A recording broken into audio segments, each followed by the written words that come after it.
Hey.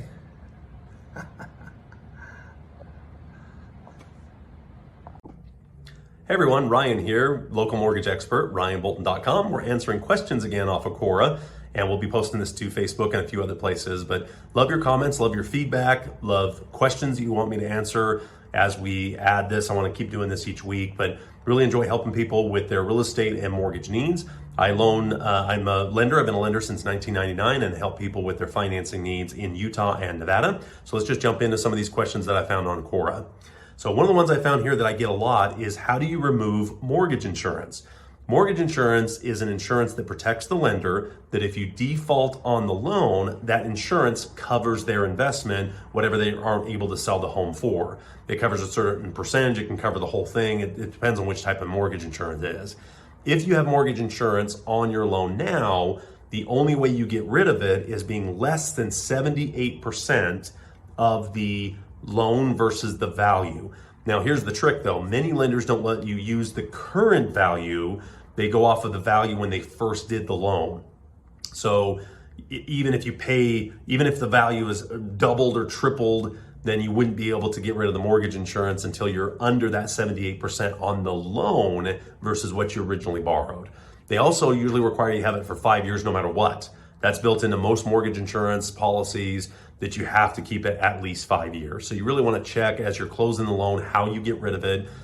With certain loans like FHA, without putting a larger amount down, you can't get rid of it for the entire life of the loan, regardless of what the value is, regardless of what you pay it down.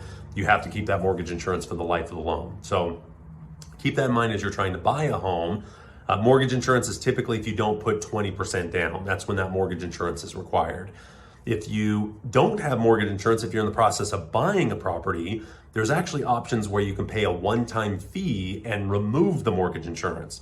I've seen the fee as low as 0.5% of the loan amount, all the way up to 3.5%, depending on credit score, debt ratio, loan to value, product type, all that type of stuff. So check with your loan officer about options of mortgage insurance. There's a lot of ways to either get rid of it, pay less per month, or get rid of it after you close the loan. So hopefully that's helpful on how mortgage insurance works.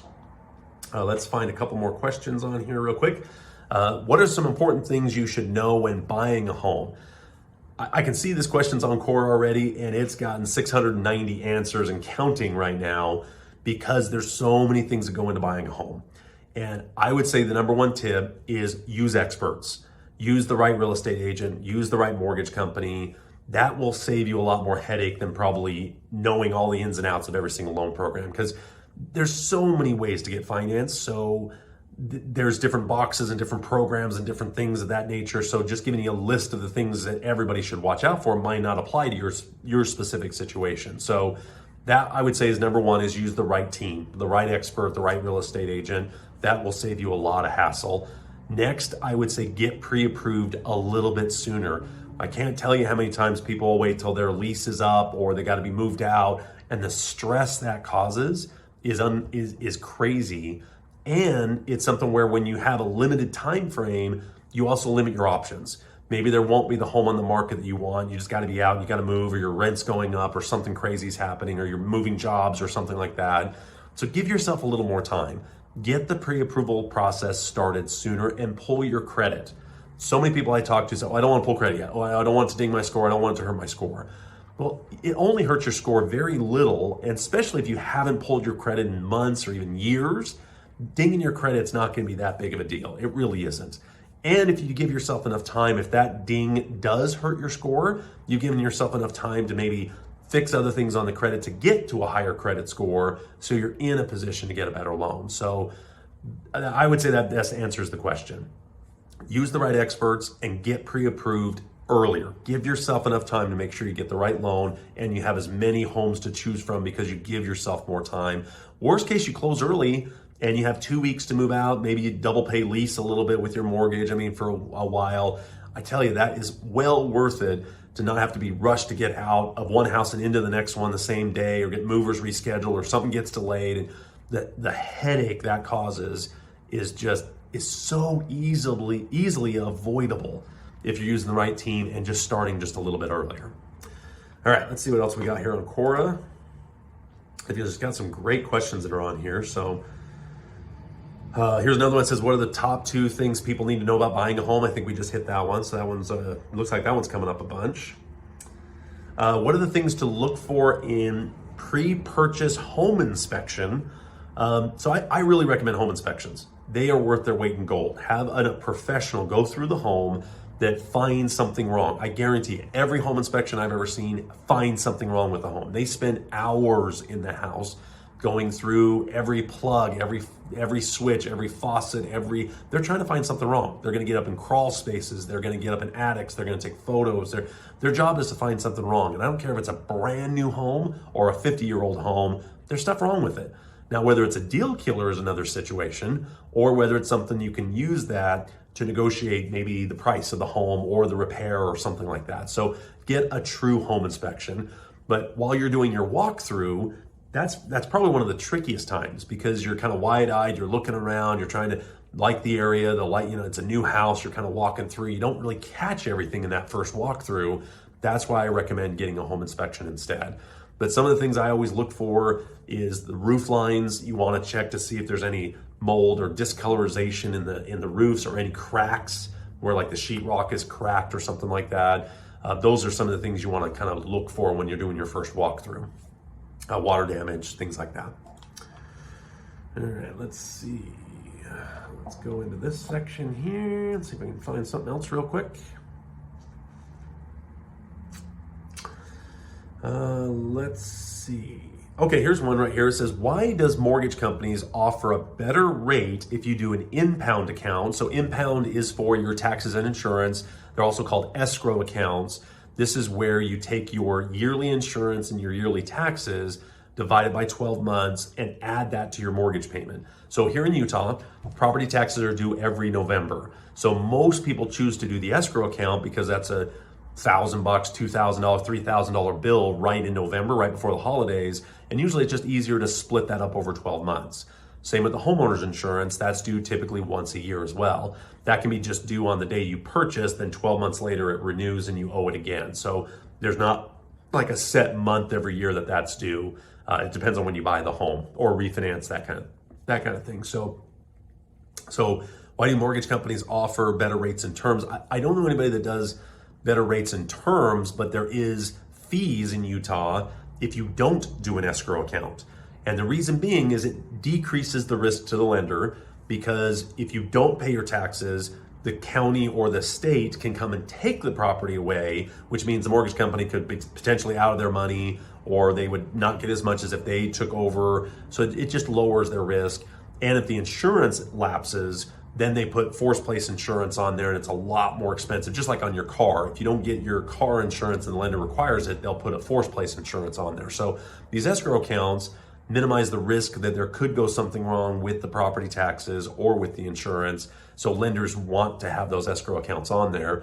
And obviously that money's sitting in these big trust accounts times by thousands and thousands of other homes. So they do earn some interest as the money is sitting there, but they're not able to reloan that or do things with it. So the rates that they get on it is minimal, but it's huge accounts, like huge escrow accounts. So it is something where there is a little bit of incentive there, but most of it is to minimize the risk that the insurance gets paid and that the taxes do get paid on time.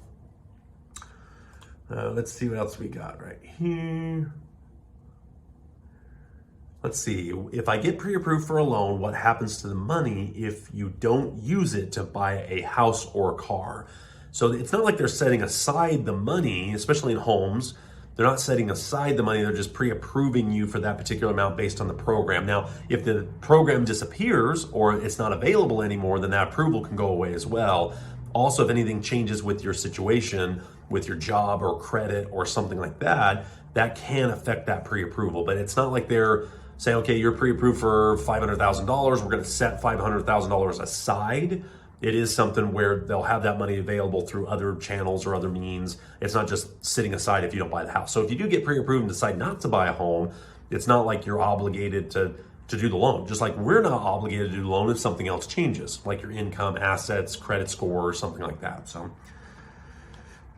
let's see, when I buy a home, do I receive the deed at the time of closing or when the mortgage is paid off?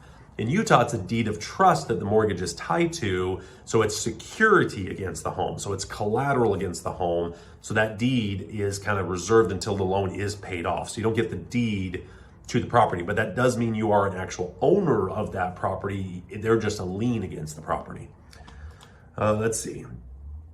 Here's a long question. If you ask for repairs from the owner and she says, I am busy, I sold the house and have a new condo and more BS, how would you go about ensuring it's scheduled and taken seriously? There's a lot going on in this one, so maybe we should skip it, but let me see if I can break this one down. If you ask for repairs for the home from the owner and she says, I am busy and sold the home. So this might be a situation where she's renting the home and the current owner has sold it. Now there's repairs that need to be done.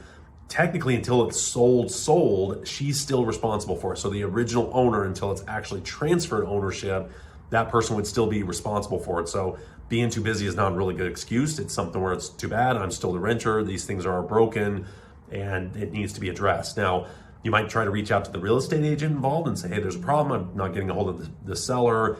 It could cause issues that they don't want to blow up her deal on selling it. So I think it's best to just get those repairs done and not wait. So as the owner is also switching, there might be some opportunities where you can renegotiate your lease or get out of the lease. Usually they have to honor that lease as part of the contract. So the new landlord would have to be responsible for some of those things. But if there are repairs on the property and your current landlord didn't disclose it to the next buyer, there's some potential issues there as well. So that can be a pretty sticky situation. But honestly, being too busy is not an excuse not to do the repairs while they're still the owner of the property. Let's see what else we got here. Let's see. How long does it take for a new home listing to show up on real estate websites? So there's the multiple listing service is usually county, sometimes city-wide. I mean, most of the time in Utah, especially here in southern Utah, it's a county-wide multiple listing service that each agent has access to. Those will be instant. As soon as it's posted by the agent, all the other agents will know about it. Now, when it moves from the MLS to realtor.com or Zillow or other places, that can take a while because the agent has to post it there or wait for cycles to renew, that type of thing. So to get the most accurate, up-to-date listings, that's where the real estate agents are going to have them before any other website out there. So it just depends on how quickly they get them to other sites. Utah's a non-disclosure state, so they do take a little bit longer. And sometimes the data on these other real estate sites isn't nearly as accurate as talking directly with a buyer's agent or that. So if you're the seller in this situation, ask the agent that's doing the listing for you, see how quickly that'll get populated. But usually the first thing that the agents will do is put it on the multiple listing service. Here it's called Flex. And it's as soon as it's posted, it's available to all the agents. They can see it. All of it's taken care of.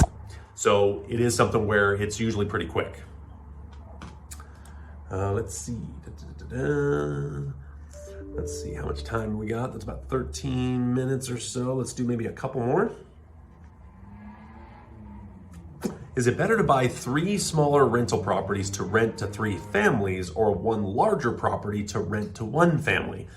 So it really depends. It really depends on when you have 3 separate loans, you're gonna have 3 separate rental properties, you are gonna have more flexibility that if you've got 1 person moving out, you've got the other 2 rented. So I think having more is probably better than just 1 big one, but 1 big one might rent.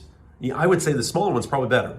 It really just depends on how much they can rent for, how much smaller they really are, but having more gives you a chance to kind of offset if one of them's out of commission, say it needs to be remodeled or fixed or carpet or something like that needs to be done while the other 2 are rented. It gives you a little more flexibility to have 3 of them going at once than just 1 larger one. Plus, the smaller ones are usually be easier to rent.